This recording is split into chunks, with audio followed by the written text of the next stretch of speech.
Makasih loh kok udah menyempatkan waktunya kok buat Sama-sama live Pak bareng Eros, saya. nih. Iya. Diundang sama The Investor nih, sama investor senior Pak Eros. Wah, wah bukan. Ini justru ya teman-teman investor nih. Kami biasanya nyebut follower kami itu teman-teman investor gitu kok. Jadi kalau Oke, saya mungkin lalu. perkenalkan beliau Pak Thomas ya, Pak Thomas Towil di sini. Ya. Nah, bisa saya katakan beliau ini senior saya nih.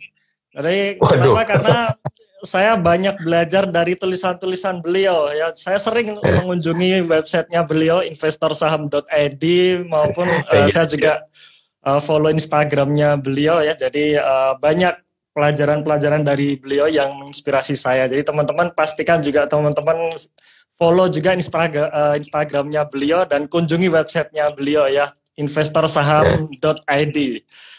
Nah, oke kok. Jadi malam hari ini kok kita mau ngobrolin ya. Kita ngobrol santai aja kok.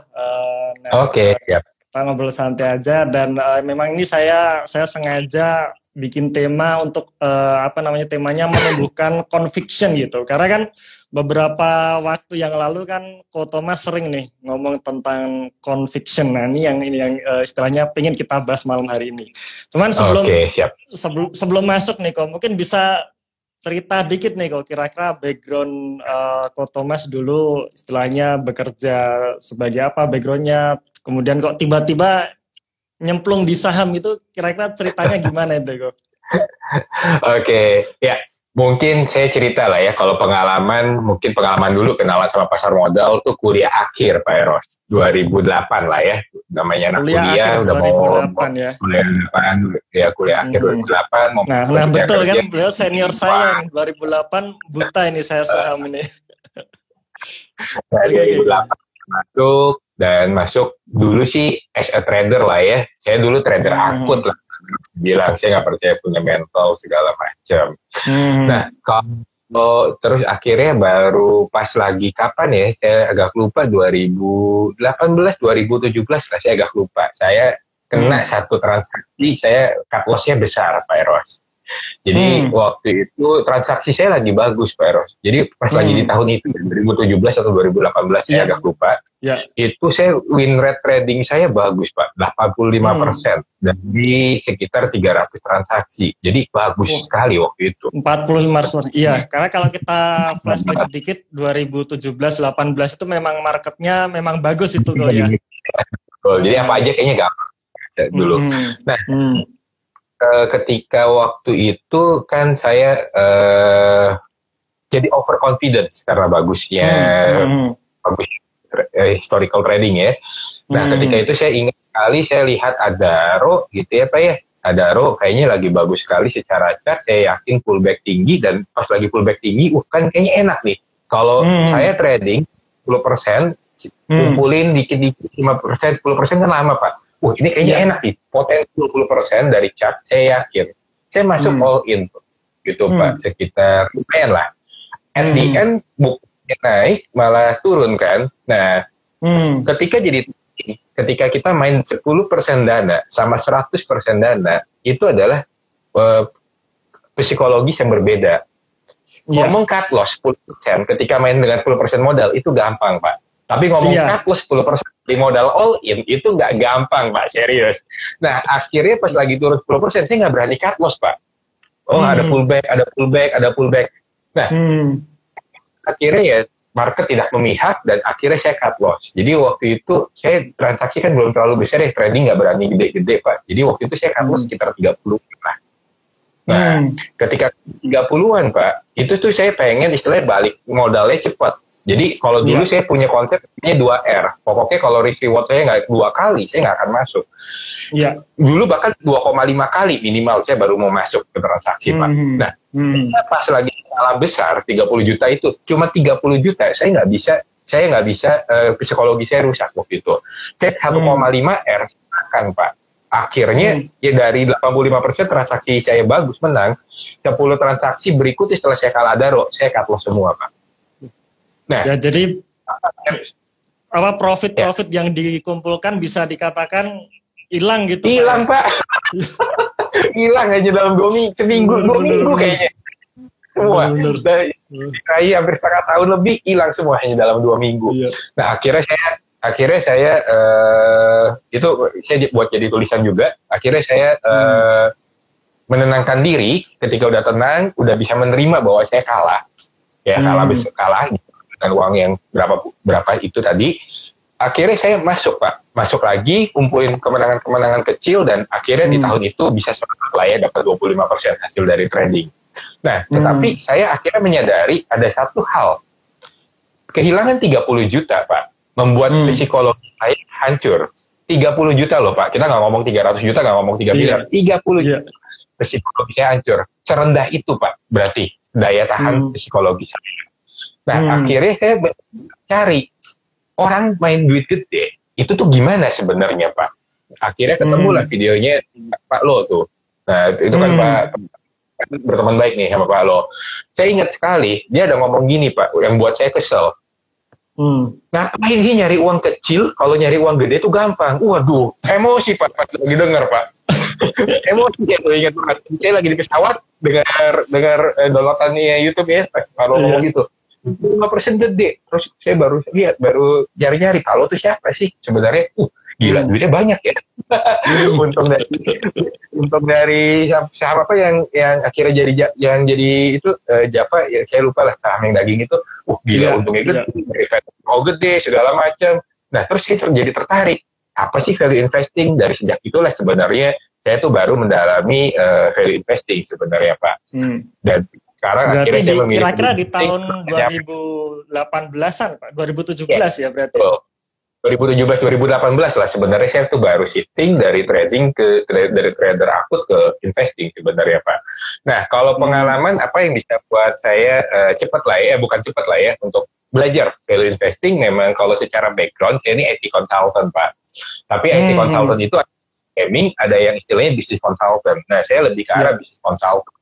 Jadi memang secara background saya ada cukup banyak pengalaman lah ya untuk handle company-company dari berbagai industri, FFC, mining, plantation, segala macam gitu ya. Memang kebetulan utilities company kebetulan memang pernah ada experience ngerjain project, jadi ya kurang lebih ada pemahaman dari business knowledge lah dari masing-masing industri selama ya.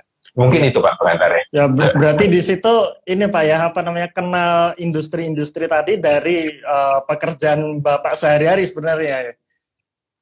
Betul Pak. Bisa dikatakan gitu ya. Oke. Berarti perjalanan tradingnya cukup ini lama Pak ya.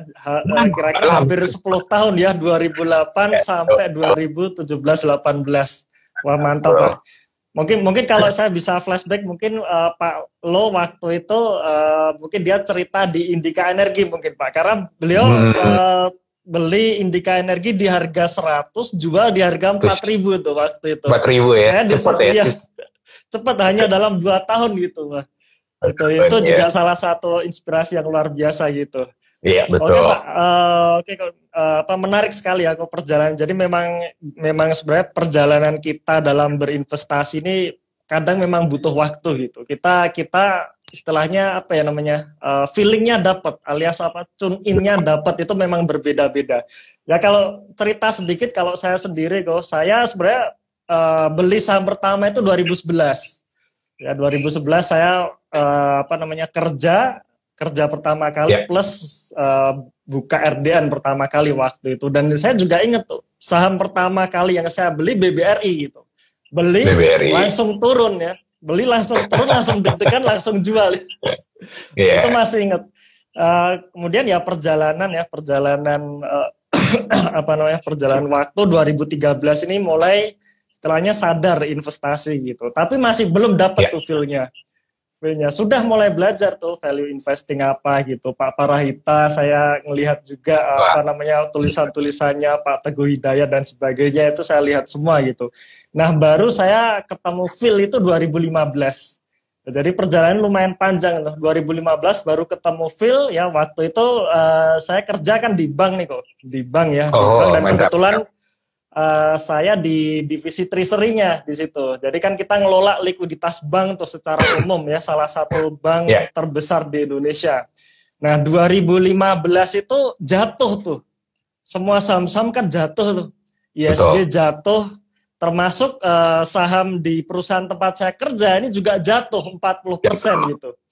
Nah waktu itu saya mikir, perusahaan saya ini nggak kenapa-napa gitu. Bahkan kinerjanya aja bagus, tapi harganya turun sampai 40%. Nah di situ saya baru dapat feel, ini yang kesempatan untuk membeli saham bagus di harga murah gitu. Murah. Saya di situ baru istilahnya dapat tuh feel-nya. Ternyata yang namanya value investing, karena sebenarnya udah ngerti nih, kita ngitung value kemudian bandingin harga gitu. Cuman kadang untuk prakteknya ini kan agak-agak susah gitu ya. Maksudnya murah itu gimana? Tepatnya itu di mana? Nah ini yang kadang memang kita masih belum ngerti. Nah baru di situ mulai dapat itu. Dan akhirnya sampai lanjut dari sekarang gitu ya. Jadi memang istilahnya perjalanan kita masing-masing investornya memang beda-beda. Jadi istilahnya nggak masalah gitu ya. Akhirnya kita dapat di sisi mana dan kapan itu ya. Nah, oke, menarik kok sharingnya.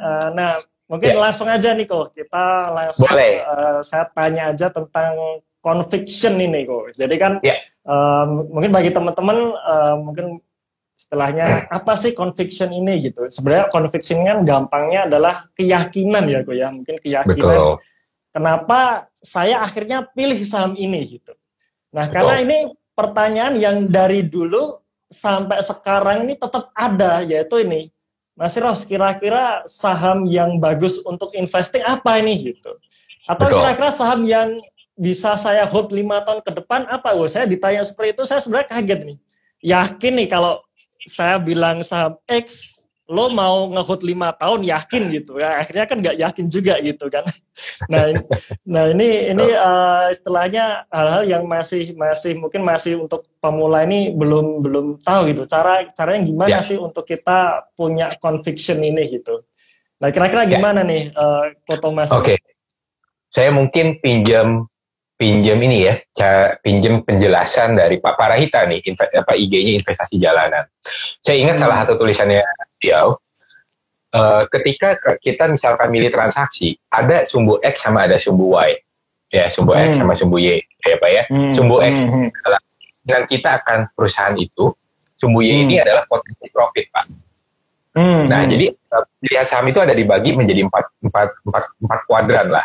Yang kita nggak yakin dan profitnya juga nggak tinggi potensinya, yang kita nggak yakin potensi profitnya tinggi, yang kita yakin potensi profitnya rendah, dan yang kita yakin potensi profitnya tinggi, Pak. Oke.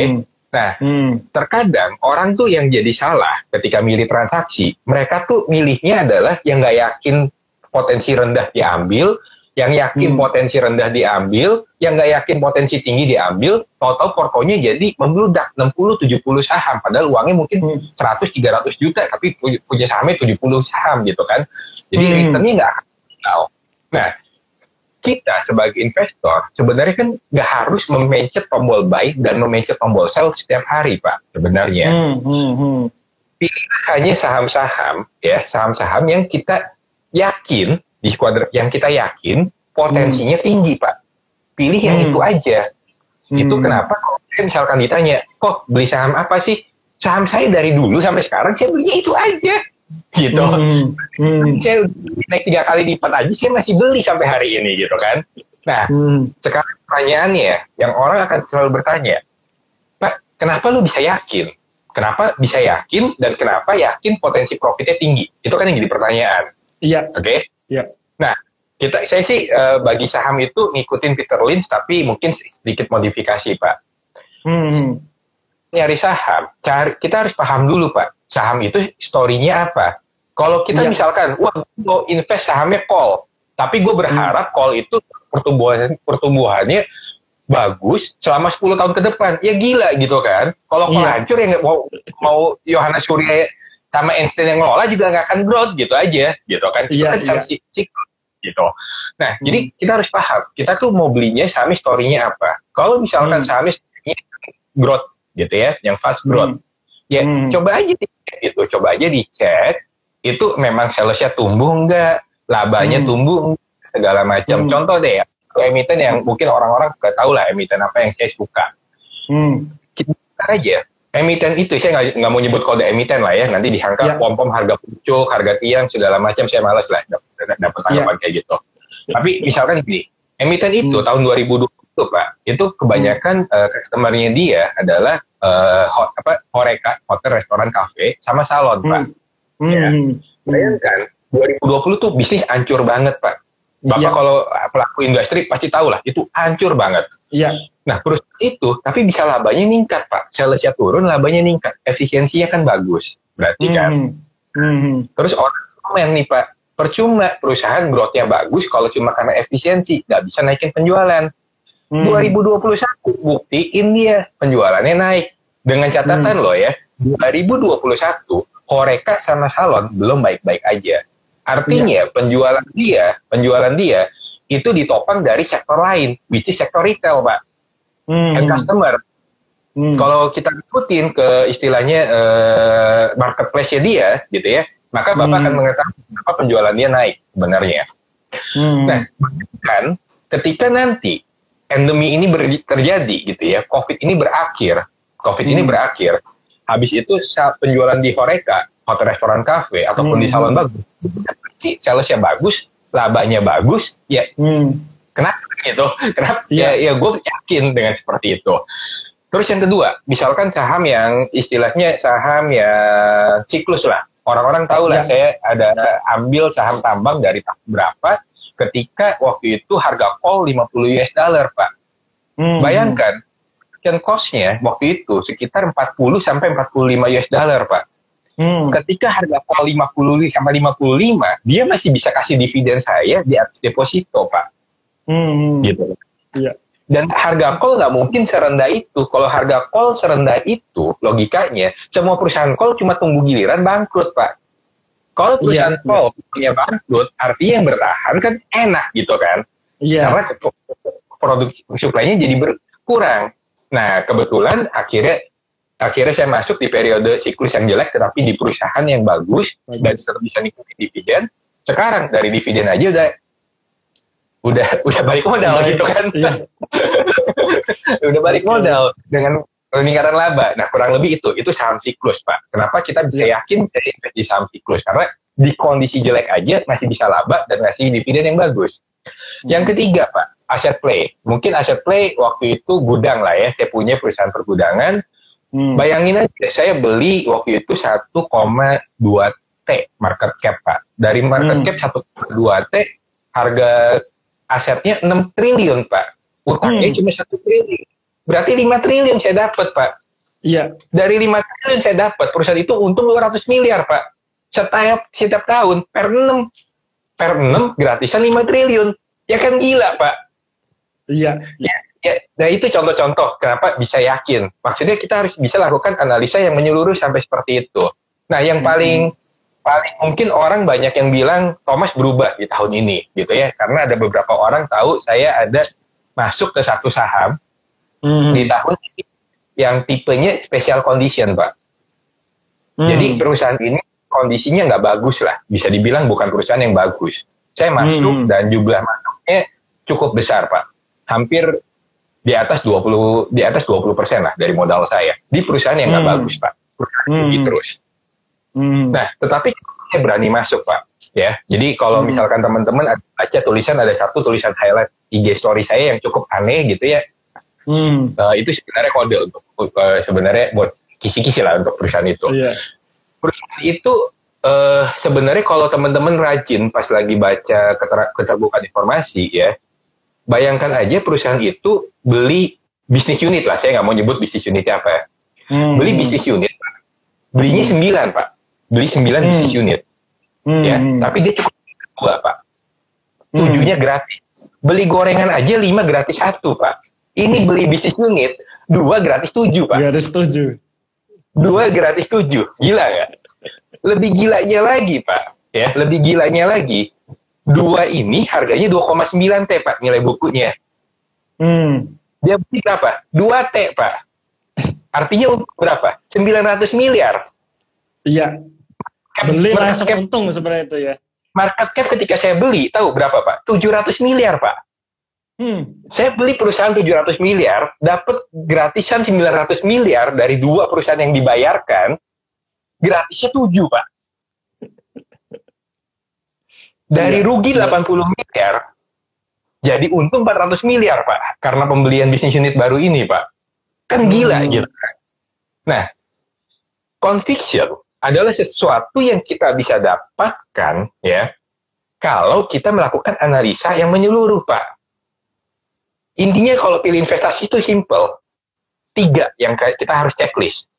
Kamu sudah lakukan analisa menyeluruh atau belum? Sehingga kamu paham apa yang kamu beli, kamu paham apa story-nya. Kalau sampai perlu, kamu paham pemain-pemainnya siapa. Ya. Yang kedua, kamu harus tahu resiko kamu tuh sebesar apa di perusahaan itu. Jadi kayak saham yang terakhir, condition saya bilang, yaitu tinggi. Karena kalau tulisan di publik ya Pak ya, tulisan di publik, 70% milik publik Pak. Kira-kira perusahaan 70% milik publik bagus atau jelek? Logikanya jelek. Tapi saya bisa buktikan data bahwa 70% milik publik bohongan. Kenapa bohongan? Karena data 2000 ketika dia terjadi perpindahan barang dari milik ke publik, itu tuh terjadi dari 2016 ke 2017 di data yang saya olah, Pak. Iya, iya. 30%, jadi 70-an% kepemilikan publik ya. Artinya ada perubahan 40%, Pak. Nah, perubahan 40% itu saya trace down. Saya sampai olah data. Saya trace down 40% itu terjadi perubahan di tahun 2017, Pak.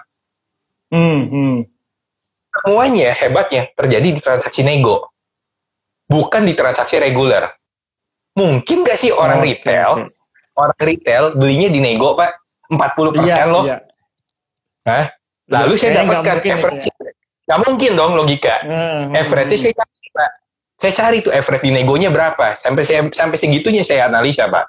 Average-nya 60,9. Kemarin bulan Januari saya dikasih kesempatan masuk di bawah average itu, Pak. Ya hajar gitu aja. Mau turun sampai 54 tuh, saya ingat banget. Tiap hari saya hajar. Sebulan itu Januari saya cuma beli 1 saham itu, Pak. Nggak beli yang lain saya. Mantap. Berarti memang istilahnya memang kita harus intinya kan kita harus tahu story-nya, Pak ya, sampai sedetail itu gitu. Karena kalau Thomas tadi bilang 75% di publik, saya aja kalau misalkan screening awal ya, saya lihat catatan kepemilikan, wah iya nih, udah ngeri sedap ini gitu. Betul. Jadi akhirnya ya saya biasanya skip. Tapi ternyata ada pandangan berbeda kalau kita tahu story-nya gitu ya, Ko. Jadi memang salah satu kuncinya adalah kita analisa menyeluruh sampai benar-benar kita tahu story-nya, maka di situ kita akan dapat tuh conviction-nya. Kira-kira gitu kali ya, Ko ya. Betul. Benar-benar. Nah, saya yakin, Pak. Kalau saya ada sedikit keraguan, saya nggak beli, Pak. Udah, simpelnya sih itu. Iya, oke. Oke, jadi memang karena ketika kita tahu story-nya, berarti kita tahu apa yang kita beli, plus kita juga harus mengukur nih resikonya seperti apa gitu. Yang tadi Ko Thomas katakan, wah menarik sampai Ko Thomas ceritanya menggebu-gebu tadi, saya jadi ikut bersemangat nih tadi. Nah, cuman problemnya ini kan kalau kita ngelihat story kan berarti kita harus lihat histori ya, dan bukan hanya histori kinerjanya saja, tapi histori story-nya. Apa sih yang membuat perusahaan-perusahaan di tahun lalu, misalkan seperti Ko Thomas tadi bilang itu terjadi transaksi semu seperti itu. Nah, ini yang perlu kita dalami lagi. Nah, kalau misalkan kita ya, mungkin khususnya bagi kita yang masih pemula nih, Ko. Jadi kita sudut pandangnya pemula ini, kok kayaknya sih yang akan kita lihat tuh banyak banget gitu, Ko. Nah, mungkin bisa nggak nih kok kira-kira clue-nya nih, kira-kira kita mempelajari story ini secara efisien itu gimana caranya gitu? Ya, oke. Paling simpel, Pak. Yang pertama, kita harus lakukan klasifikasi saham, Pak. Itu yang paling pertama. Saham ini Bapak mau klasifikasikannya apa? Kalau misalkan contoh, Pak, saham mining. Ya, saham mining, kalau misalkan kita ITMG kemarin ya, anggaplah ITMG. Itu kan laba naiknya berkali-kali lipat. Atau SMDR, naiknya kan gilaan. Tapi nggak mungkin perusahaan seperti ITMG ataupun SMBR kita expect tiap tahun tumbuhnya growth seperti itu, Pak. Jadi kalau kita misalkan evaluasi habis itu untuk di saham-saham siklus seperti tambang atau perkapalan gitu ya, seperti tambang ataupun perkapalan dengan growth yang istilahnya kayak ngitung kayak anak SMA, oke dihitung rata-rata habis itu dapat average berharap di tahun depan begitu ya kan nggak mungkin. Jadi klasifikasinya tepat. Apakah itu saham siklus, apakah itu saham growth, atau ini cuma bukan istilahnya ini cuma saham yang kita cuma berharap karena asetnya bagus aja, balance sheet-nya bagus aja gitu. Atau saham condition, backdoor listing, tender offer, segala macam. Tahu Pak, apa klasifikasinya? Kalau misalkan kita klasifikasikan dengan benar, yang kedua adalah cek dong. Kalau misalkan kita contoh yang cukup mungkin ekstrim lah ya. Misalnya contoh ada satu saham growth Pak, ya satu saham growth, produk-produk yang biasa dipakai di pasar Pak. Ya. Saya sampai tanya, maksudnya kan dia salah satu bahan bakunya itu adalah minyak sama gas. Itu komponen tinggi. Dan sedangkan sekarang minyak sama gas naiknya kan gila-gilaan, Pak. Orang semua panik. Orang semua lepas ketika lihat harga oil dan gasnya naik, orang semua pada lepas emiten itu. Apa yang saya lakukan? Saya lakukan tidak panik. Saya pas lagi RUPS, saya datang Pak, RUPS. Saya nggak peduli isi RUPS-nya apa. Pokoknya setelah RUPS saya harus bisa ngobrol sama bos ya, ngobrol sama direkturnya. Saya cuma tanya satu pertanyaan. Saya tanya, Pak, ini kan oil sama gas naik nih Pak, cost lu naik. Lu yakin nggak bisa naikin harga jual? Ya. Habis itu dia jawabnya tuh sambil kayak ketawa melecehkan gitu Pak. Ya yakin lah gitu dia bilangnya. Yakin lah, itu gua ngerti marketnya Pak. Tenang aja. Jadi yakin ya Pak bisa naikin harga jual? Yakin. Oh gitu kan. Nah terus sebenarnya sebelum dia ngomong yakin, saya tuh udah ngecek Pak. Saya udah minta teman-teman saya yang memang istilahnya dagang di pasar segala macam, yang memang main sama di store produknya itu, saya minta dia tanya, harga produk dia naik atau enggak? Udah bos, naik. Kemarin 1.500 per satu packnya. Nah, itu kan bagus. Artinya dia bisa naik. Terus gue tanya, udah naik 1.500, lu masih beli ya produknya? Masih. Ya udah. So, gitu kan? Nah, jadi makanya saya yakin. Makanya saya tulis tuh. Sudah naik, lupa turun. Nah, itu sebenarnya mengacu kepada emiten itu. Emiten-emiten yang berhasil menaikkan harga dan tidak kehilangan volume penjualan. Kurang lebihnya kan seperti itu, Pak. Nah, itulah contoh mendapatkan keyakinan. Keyakinan itu tidak hanya kita ngecek apa yang ada di laporan keuangan, Pak. Kita tuh harus terjun ke lapangan, ngecek kondisinya. Sekarang, semuanya itu serba enak, Pak. Kalau dulu, kita harus benar-benar terjun ke lapangan. Sekarang, saya cuma tinggal WhatsApp ke teman saya. Dong, harga produk ini naik nggak? Tanyain dong ke teman-teman lu, masih pada beli nggak? Udah naik? Masih, ya udah.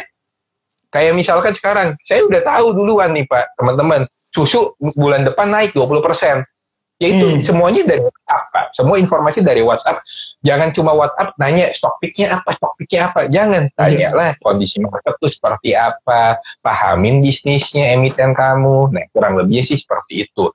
Itu untuk kita bisa dapat conviction. Jadi nggak semuanya ada di laporan keuangan, tapi semuanya itu ada di sekeliling kita. Emak-emak, pedagang pasar, siapapun itu tuh bisa adalah sumber informasi yang berharga untuk kita sebenarnya. Tergantung emiten lah ya. Kita harus cari emiten kita, karena carilah informasi itu. Jadi kurang lebihnya sih mungkin gambarannya seperti itu. Klasifikasi, cek di laporan keuangan, cek kondisi di market. Semua story masih nyambung nggak untuk dia bisa bertumbuh lebih bagus ke depan. Mungkin seperti itu kalau dari saya, Pak. Iya. Oke, jadi memang sebisa mungkin, intinya kan sebisa mungkin kita juga cek di lapangan ya, Ko ya. Bukan hanya sekedar membaca laporan keuangan saja gitu kan. Ini, betul. Ini juga menarik karena kadang kalau misalkan gini kok, kalau saya pribadi ya memang ada keterbatasan waktu. Ya sebenarnya memang istilahnya bisa sih dengan Ko Thomas yang katakan tadi, misalkan kita WhatsApp teman-teman kita. Saya pun kadang untuk beberapa hal saya juga melakukan seperti itu. Tapi memang conviction saya mungkin sharing ya Ko ya. Jadi kita sharing. Nah, conviction antar investor pastinya juga kadang berbeda-beda. Nah, kalau saya pribadi, saya biasanya akan lebih tenang gitu, akan lebih tenang kalau misalkan tidak terjun di lapangan. Tapi dengan catatan nih, dengan catatan. Pertama, kita memang harus paham bisnisnya.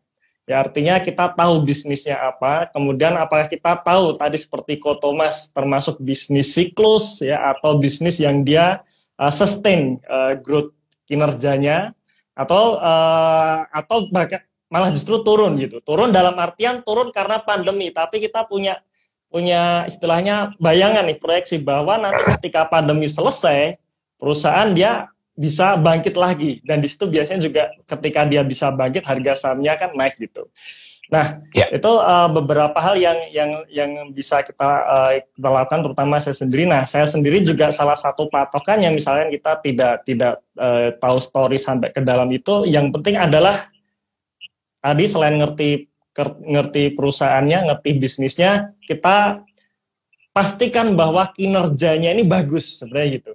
Jadi kalau saya sendiri kok, saya biasanya screening saham itu pertama lihat nih kolom istilahnya laporan laba ruginya gitu ya. Nah, laba ruginya bagaimana nih?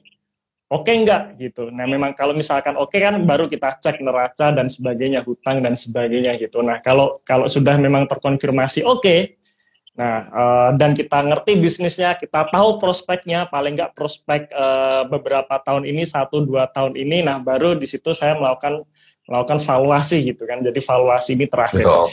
Nah, saya lebih nyaman gitu, lebih nyaman ketika saya menemukan perusahaan-perusahaan yang secara kinerja sudah terkonfirmasi bagus kok. Ya, kalau Ko Thomas tadi kan sebenarnya secara kinerja belum tentu bagus nih gitu kan. Tapi dengan adanya riset, dengan adanya kita meliti story tersebut, menjadi yakin bahwa ke depan kinerjanya akan bagus kan gitu. Seperti Ko Thomas tadi bilang, sampai datang ke RUPS-nya, bahkan cuma pengen ngobrol sama bosnya, cuma tanya satu pertanyaan tadi, itu luar biasa banget tuh kok. Belum pernah itu saya melakukan sampai seperti itu, tapi itu luar biasa sekali ya, sampai tanya, yakin nggak bakalan naik gitu, dan ternyata si bos bilang yakin. Nah, disitulah conviction terjadi. Jadi walaupun kinerja sebenarnya belum naik, tapi bisa masuk duluan, karena biasanya ketika kinerja jelek, harga sahamnya hancur kan gitu. Nanti begitu kinerja naik, harga sahamnya naik. Nah, kalau saya lebih nyaman gitu, lebih nyaman ketika sudah terkonfirmasi naik dulu kok. Dan memang kelemahan kalau misalkan kita masuk saat kinerja terkonfirmasi naik, ini biasanya agak telat gitu. Kira-kira sih biasanya agak telat. Jadi memang ya contoh aja kali ya kok ya, sebut merek tadi kan Ko Thomas juga sudah sebut merek ini, SMDR itu ya. SMDR kita bahas juga di tahun kemarin ya di YouTube The Investor. Karena waktu itu kinerjanya sudah terkonfirmasi naik gitu, dan secara prospek istilahnya prospek ngawang-ngawang gitu ya, prospek sekilas yang namanya perkapalan saat komoditi permintaannya banyak, ya permintaan akan perkapalan ini banyak gitu. Jadi kira-kira seperti itu ya, gambaran kecilnya gitu. Nah, saya itu punya kisah menarik, Pak. Kenapa? SMDR saya punya kisah menarik, Pak. Saya kan masuk juga SMDR. Oke, Pak. Menarik, Pak. Saya tuh masuk 2020 awal, Pak. Di 200-an saya masuk. Harganya 200 ya? 200 ya. Awal. Nah, sebenarnya kenapa saya bisa masuk ke kapal? Kalau PSSI saya punya dari zaman 2019, Pak. 160 ke bawah lah, itu barang saya PSSI ada di situ. SMDR 2020 awal saya masuk. Nah, ada story menarik kenapa saya masuk ke SMDR, Pak. Jadi waktu itu sebut lah ya perusahaan apa. Saya itu lagi kerjain project di salah satu perusahaan kapal, Pak. Shipping line yang kurang lebihnya mirip lah dengan SMDR, Pak. Nah, perusahaan itu tuh punya 15 kapal di tahun 2019. Tahu-tahu di bulan November, di 2015. Tahu-tahu, kemarin siklus kapal, salah. Saya masuk SMDR itu 2021 awal ya, siklus kapal 2022, tahun lalu 2021 ya, 2021 awal. 300 saya ya. Ya, jadi enggak 200-an saya tuh belinya Pak. Saya ingat 260. Nah, saya lagi kerjain proyek di perusahaan kapal. Perusahaan kapal itu tahun 2020 November cuma punya 15 kapal, Pak. Saya nggak sebut ya perusahaannya apa. Di bulan November, dia beli kapal banyak, Pak. Iya. Beli kapal banyak, jadi 30, Pak. Satu bulan, dia beli kapal 2 kali daripada aset kapal dia, Pak. Iya. Saya bingung dong. Ada apa? Saya tanya, iya, kapal bakal bagus, Tom, kata dia. Kata bosnya, kapal akan bagus. Kenapa kapal akan bagus? Iya, ini Cina sih ngaco banget, katanya. Mereka keluarin kebijakan, kapal itu dari Cina, kirim barang ke negara-negara lain. Tapi mereka memberikan insentif agar kapal itu jangan ambil barang, kirim balik ke Cina. Mereka nggak mau. Kalau nggak kirim balik barang ke Cina, lu dikasih insentif sama pemerintah. Itulah kenapa katanya kapal akan bagus. Supply-nya kurang, kata dia. Makanya ini kenapa kita nambah gede. Nah, cuma kan saya ada prinsip. Saya nggak akan pernah beli emiten yang saya kerjain proyeknya, Pak. Karena itu masalah integritas profesi lah ya. Jadi saya nggak beli emiten ini. Padahal saya tahu seberapa bagusnya emiten ini waktu itu. Ya udah, saya beli yang mirip-mirip, yaitu SMDR. Jadi sebenarnya sih itu juga contoh gitu, Pak. Karena saya istilahnya ada di dan saya tahu bahwa kapal akan masuk ke siklusnya waktu itu.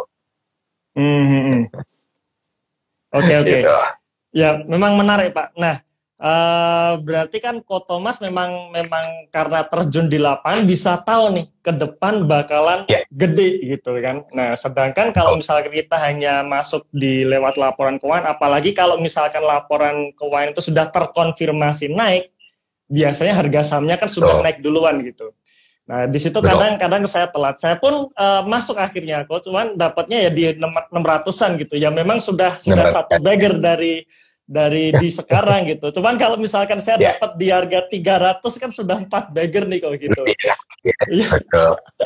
Nah itu memang istilahnya perbedaan gitu. Ketika kalau misalkan kita hanya fokus di laporan keuangan saja dengan kalau misalkan kita terjun di lapangan. Terjun di lapangan dalam artian kita akan tahu nih kira-kira besok yang booming apa. Nah sebelum itu booming kita bisa cari-cari dulu. Kira-kira gitu kok ya. Ya betul. Ya. Nah ini menarik. Nah itulah istilahnya kita dapat saham ya sebelum naik gitu. Nah sekarang lanjut nih kok. Jadi kan tadi kita sudah bicara mengenai story gitu. Story dan memang pentingnya kita memahami story. Jadi di sisi selain kita membaca laporan keuangan, pahami juga story-nya gitu. Nah, sekarang lagi musimnya komoditas nih kok. Ya kan? Semua orang sudah istilahnya lagi euforia di komoditas. Nah, seharusnya kalau teman-teman investor ya maupun teman-teman Ko Thomas ini dari investor saham.id harusnya sih sudah punya paling tidak dari tahun kemarin gitu ya. Paling tidak ini. Syukur-syukur dapat sejak tahun 2020. Karena saya juga ada tahun 2020 ada, tahun 2021 beli juga. Bahkan di awal tahun ini beli lagi gitu. Itu saya juga ada gitu. Nah jadi harusnya sih kemarin-kemarin sudah beli. Nah sekarang banyak pertanyaan nih. Kira-kira masih oke nggak sih kalau mau masuk di komoditas sekarang ini gitu? Aduh. Pertanyaan yang umum sekali nih, Ko Thomas nih. Iya. Sebenarnya sih ya, saya bingung ya. Kalau saya serba salah, Pak Eros. Kalau saya bilang, oke, sekarang dengan harga sekarang orang-orang pada nanya, kapan nih kita mau exit gitu kan? Ya, jadi banyak orang yang akan merealisasikan profit lah ya. Kayak contoh lah hari ini Pak, ITMG, ABM ataupun saham-saham call pagi naik kan, kenceng. Lumayan loh itu. ABM sempat naik 8%. Kalau saya nggak salah ingat, ITMG sempat naik 4%. Akhirnya drop semua. Wajar kenapa ITMG kemarin naik 12, hari ini naik ya bisa dibilang dalam 2 hari naik 15%. ABM naik 15% juga. Ya wajar orang yang ngambil kemarin pada jualan. Itu siklus lah ya. Orang yang ada yang suka istilahnya ngumpulinnya untungnya gede baru keluar, ada yang 10-15% ya jualan, para scalper ya happy aja dan it's okay gitu ya. Nah cuma sekarang kita ini Pak, kita ngomong gini deh, contoh deh saya ambil satu lah ITMG lah ya yang data Q4 keluar gitu ya. Kita lihat ITMG di laba kan sekitar 6,9 triliun ya, kalau saya nggak salah ingat. Dirupiahkan ya. Dirupiahkan, betul. Dari 6,9 triliun, itu 2 triliun sendiri, ya sekitar 2 triliun sendiri ya, kalau saya nggak salah ingat, itu adalah sumbangsi dari Q4 aja, Pak. Iya. Nah, Q4 itu kan harga call memang lagi bagus ya, kurang lebihnya seperti itu, Pak. Gambarannya aja Pak, Q1 2022 ini harga call tuh lebih bagus loh dari Q4 2020 Pak. Iya. Jadi artinya potentially di tahun ini Q1 akan lebih baik. Tapi Q1 memang ada merosot sedikit penjualan. Menurut saya Q1 2022 ini nggak lebih baik daripada Q4 karena bulan Januari kita mati kan. Januari nggak bisa keluar. Stop ekspor. ABMM kenapa jatuh itu kan kasihan banget Pak. Mereka benar-benar keluar barang di bulan Januari itu paling lama sendiri, makanya jatuh dibanding kalau yang lain lebih cepat naik, lebih recover. Jadi ya penjualan 2021 akan bagus, 2022 Q1 akan bagus, tetapi akan ada sedikit penurunan, itu pasti nggak gitu ya. Cuman sekarang pertanyaannya Q2 Q3 menurunnya seberapa dalam Pak? Saya nggak akan bilang Q2, Q3 akan tetap 200 USD. Saya masih punya account, saya nggak akan bilang seperti itu. Cuma turunnya seberapa dalam. Kalau tahun lalu kita mengacu Q2, Q3, itu tuh kisaran 90 sampai 120 US dollar, Pak. Nah, kalau Q2, Q3 di tahun 2022 ini bisa bertahan di 150 US dollar, Pak. Itu udah bagus, Pak. Udah bagus, tetap lebih tinggi dibandingkan tahun kemarin.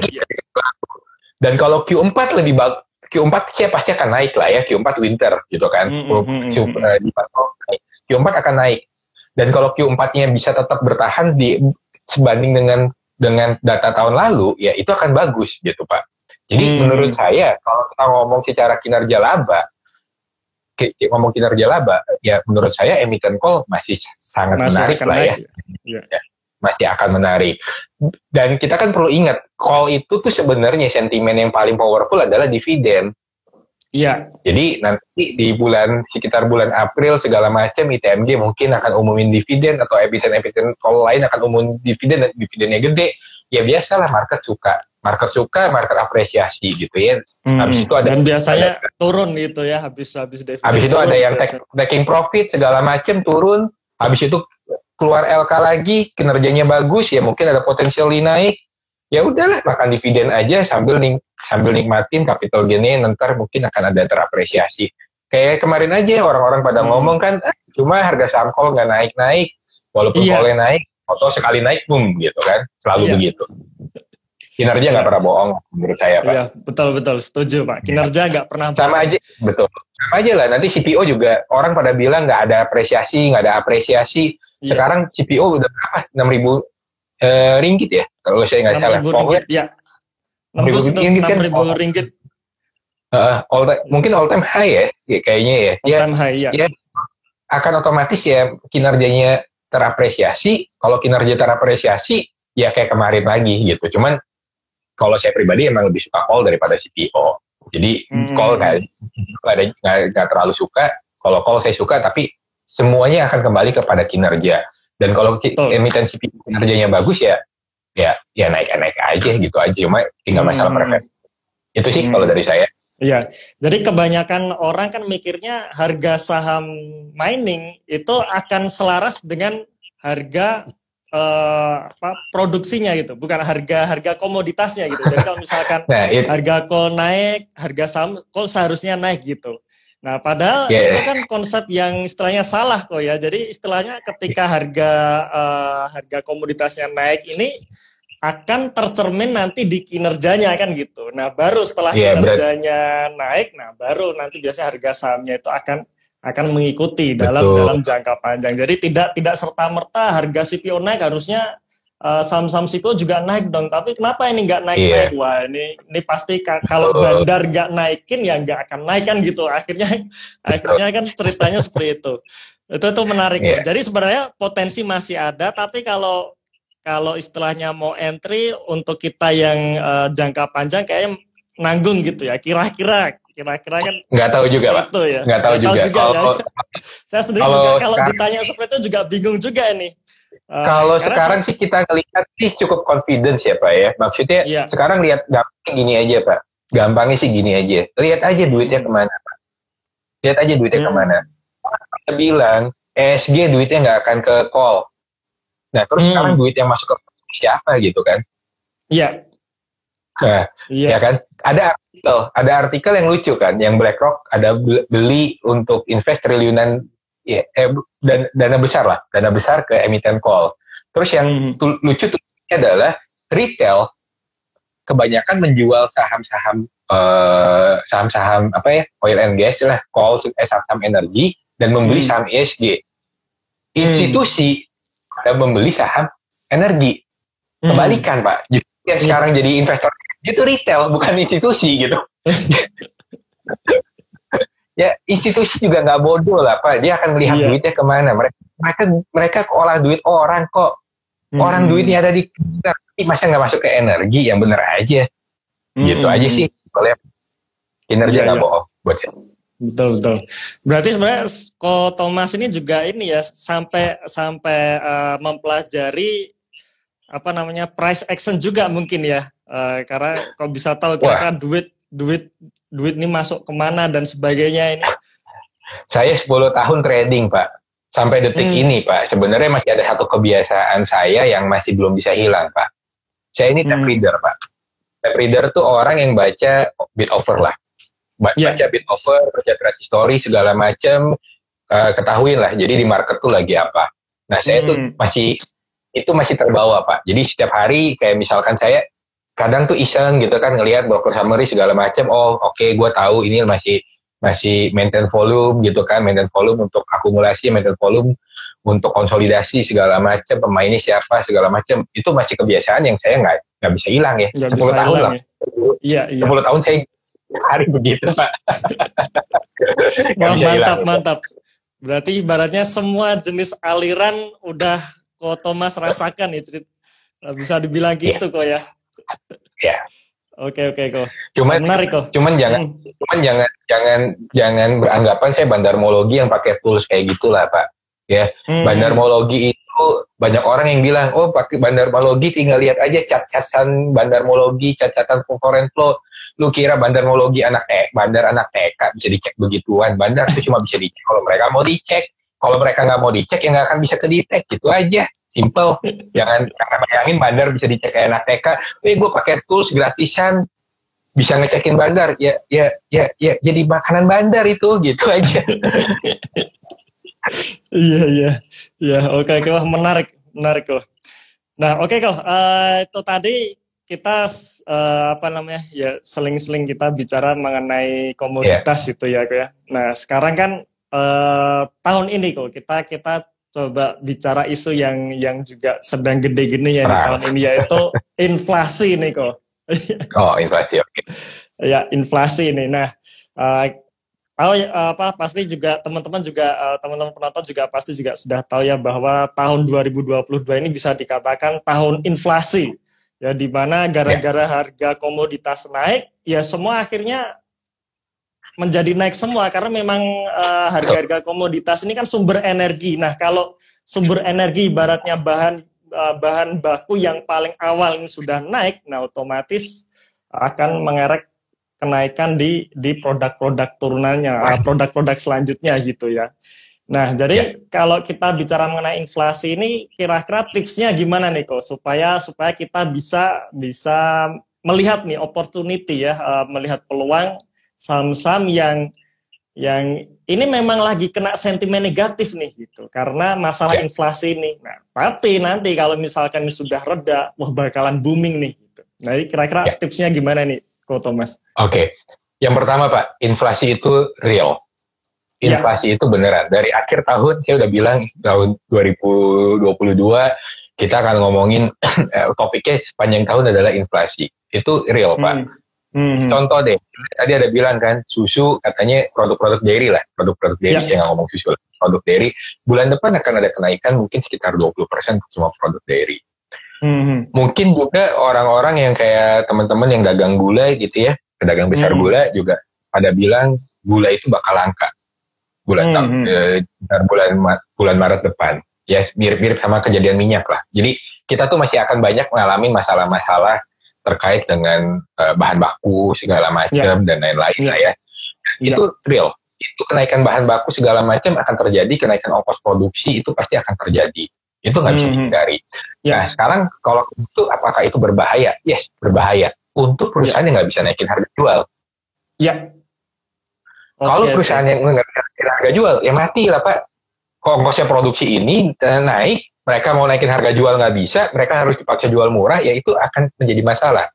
Jadi, itu, tapi kalau perusahaan yang punya brandnya bagus, punya brandnya bagus, ya masalah, Pak. Mereka bisa naikin harga jual.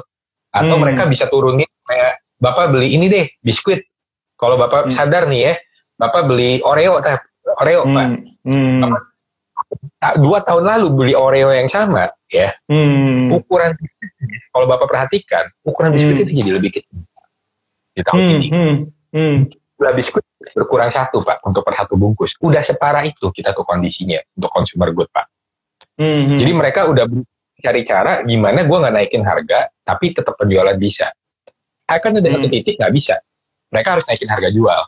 Nah sekarang tinggal siapa yang mau naikin harga jual dan semuanya naikin harga jual. Ketika semuanya naikin harga jual, kenaikan itu dianggap sebagai hal yang wajar. Nah ketika semuanya naik, barang mana yang masih bisa dibeli, itulah kekuatan dari brand. Jadi perusahaan yang punya brand bagus yang bisa naikin harga jual tapi nggak kehilangan daya beli, itu adalah perusahaan-perusahaan yang akan diuntungkan, Pak. Karena kenaikan komoditas itu nggak mungkin selamanya, Pak. Saya walaupun cinta-cintanya saya sama kol, saya nggak berharap kol ini akan setinggi ini 2 tahun mendatang, Pak. Kelangkaan kapal itu selesai, Pak, akhir tahun atau enggak paling lama Februari tahun depan, Pak. Siklus kapal selesai. Nggak akan bisa lebih panjang dari itu. Karena kapal-kapal baru udah jadi, kalau kapal baru udah jadi, supply datang, ya udah selesai. Masalah kontainer kelar, gitu aja. Jadi masalah kontainer akan selesai tahun depan awal tahun. Ya kalau itu selesai, ya komoditas juga akan turun, gitu aja simpelnya, Pak. Nah ketika komoditas turun, ongkos produksi kan turun, Pak. Ongkos produksi turun, apakah perusahaan akan nurunin harga jual? Sampai mati juga nggak akan, Pak. Udah naik tuh nggak akan turun. Mereka paling memberikan dalam bentuk promosi. Promosi meningkatkan impulse buying. Beli gitu kan, orang kalau diskon kan waduh nggak butuh aja beli gitu kan. Nah itu jadi pilihlah perusahaan-perusahaan yang bisa naikin harga jual tapi kamu percaya itu nggak akan kehilangan daya beli. Kurang lebihnya sih itu kuncinya kalau menurut saya untuk menghadapi era inflasi ini. Itu sih kalau dari saya. Oke. Jadi memang kita bisa istilahnya kisi-kisi ya, dapat kisi-kisi dari Ko Thomas ini. Bagaimana dengan terjadinya inflasi ini, otomatis harga produksi akan naik. Nah, tergantung nih perusahaan bisa menaikkan harga jual atau enggak. Artinya kalau dia bisa menaikkan harga jual, kinerjanya tetap bagus. Apalagi kita bisa menemukan dengan kondisi seperti ini, kinerja perusahaan tetap bagus. Nah, itu. Betul. Nah, nanti ketika harga-harga komoditas sudah mulai normal lagi gitu ya, harga komoditas normal dan sebagainya membuat ongkos produksi turun. Betul yang dikatakan Ko Thomas, kemungkinan barang-barang ini yang sudah dinaikin harganya, yang yang masyarakat ini sudah terbiasa nih membeli di harga tersebut. Nah, kayaknya dia nggak akan menurunkan harga, paling dapat diskon dan sebagainya. Nah, disitulah biasanya akan booming di situ, Ko ya. Nah, jadi bagi teman-teman nih, mulai cari-cari nih gitu ya. Jadi kalau kemarin banyak yang tanya kira-kira selain komoditas apa ya Mas yang nantinya bakal boom. Nah, ini sudah dibocorin nih kisi-kisinya dari Ko Thomas ini. Oke, Ko Thomas ini gak kerasa nih kok tiba-tiba udah jam 9 aja nih kok ya. Saya masih banyak pengen ngobrol nih sama Ko Thomas. Boleh. Nanti kita akan lanjutkan. Cuman kita coba istilahnya jawab beberapa pertanyaan kok ya dari silakan. nih. Nah ini oke, nah ini salah satu pertanyaan yang menarik nih kok. Cari yang punya mood, betul ya, mood, economic mood tinggi karena bisa dengan gampang kenaikan cost ditransfer ke produknya. Nah ciri-cirinya itu betul. Apa kok? Apakah GPM ya, gross profit marginnya secara tinggi, konsisten tinggi atau gimana nih kok? Jadi mungkin ciri-cirinya dilihat dari rasio di laporan keuangan tuh. Nah kira-kira untuk mengetahui mood, economic mood tinggi itu di bagian mana itu? Kira-kira pertanyaannya seperti itu nih. Sebenarnya sih susah juga Pak. Contoh nih ya, anggaplah Mustika Ratu, itu GPM-nya tinggi loh, 50% lebih. Tetapi saya sih nggak ngelihat produk dia punya mod yang bagus lah kurang lebihnya Pak. Gitu. Jadi sometimes tuh gimana ya? Memang kita harus ngecek ke lapangan sih Pak untuk produk-produk itu ya. Maksudnya gini Pak, simpelnya Pak. Kalau misalkan kamu jadi customer, kamu masih mau beli produk naik atau kamu akan beli produk kompetitor ya, kan simpelnya itu Pak. Iya. Kamu sendiri dari mau beli jadi nggak mau beli, ya udah kamu tahu jawabannya. Perusahaan itu nggak bisa naikin harga jual. Dua Pak, kita lihat contohnya gini sih Pak, kalau namanya brand atau segala macam selalu ada produk yang namanya market leader Pak. Ya. Kalau Coca-Cola nggak naik, Pepsi nggak bisa naik. Karena kalau misalkan Pepsi naik, Coca-Cola nggak naik, ya orang semuanya beli Coca-Cola, gitu kan? Iya. Jadi masalah naikkan harga sebenarnya tergantung dari si market leader-nya ini. Kuncinya itu. Jadi kalau misalkan kita ngomong apakah bisa naik atau enggak, ya sebenarnya menurut saya ya Pak ya, masalahnya market leader ini mau bunuh nggak, mau nge-kill nggak kompetitornya. Karena biasanya market leader punya profit yang lebih tinggi daripada kompetitor-kompetitornya. Makin lama mereka nggak naik, semakin rugi si kompetitor itu dan lama-lama bisa mati. Ini kan bisnis itu modelnya gitu Pak. Kalau gue ada kesempatan, ya kenapa gue nggak kill? Nggak ada yang namanya bisnis. Yuk kita tumbuh bareng-bareng, kita kaya bareng-bareng. Bisnis itu kejam. Jadi ada peluang, mungkin mereka kill, gitu kan. Nah jadi carilah perusahaan yang memang masih punya GPM tinggi betul, tapi yang operating profitnya juga masih tinggi Pak. Kalau misalkan GPM-nya tinggi, operating profitnya rendah.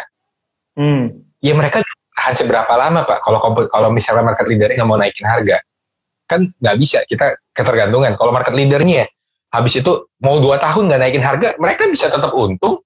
Yang mati yang nggak bisa naikin harga karena kompetitor market leader yang nggak naikin, ya itu yang mati gitu kan. Jadi cari yang GPM-nya tapi operatingnya tinggi, karena percuma GPM kamu bagus tapi operatingnya bocor Pak.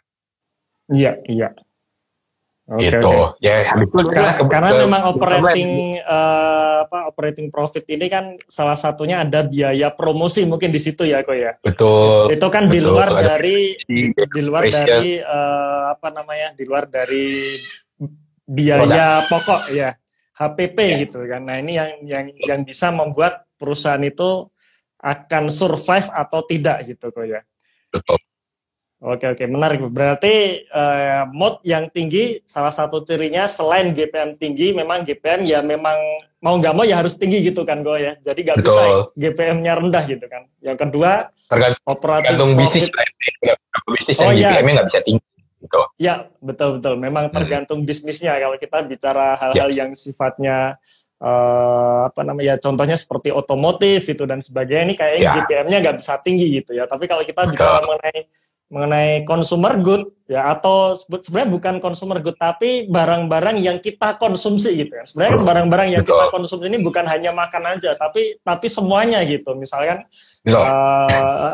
kita mau cek kesehatan atau mau ke rumah sakit atau mau apa, ini kan yang kita pakai, kita konsumsi. Nah di situ di situ bisa dikatakan adalah consumer good, itu bisa dikatakan seperti itu. Nah, jadi GPM harus tinggi, operating profit juga harus tinggi, dan ya tetap balik lagi kita memang harus tahu produknya gitu ya. Dan seperti Ko Thomas tadi bilang, misalkan kita sebagai konsumen, kita mau nggak sih beli itu produk gitu. Iya.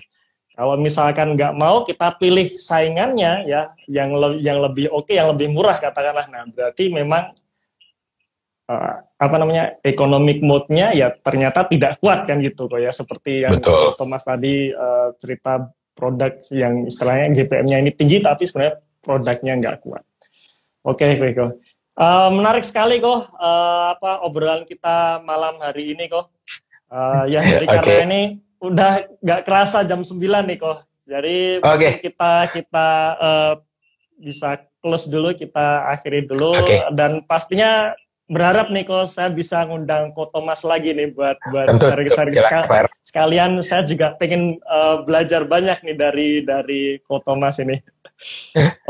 Terima kasih kok atas waktunya. Semoga memberikan pencerahan, memberikan insight baru buat teman-teman sekalian. Jangan lupa follow Instagramnya beliau, investorsaham.id, dan kunjungi websitenya ya, investorsaham.id, karena saya sendiri pun juga sering mengunjungi websitenya beliau. Terima kasih, selamat malam kok, selamat istirahat. Selamat malam. Thank you ya. Ya, terima kasih.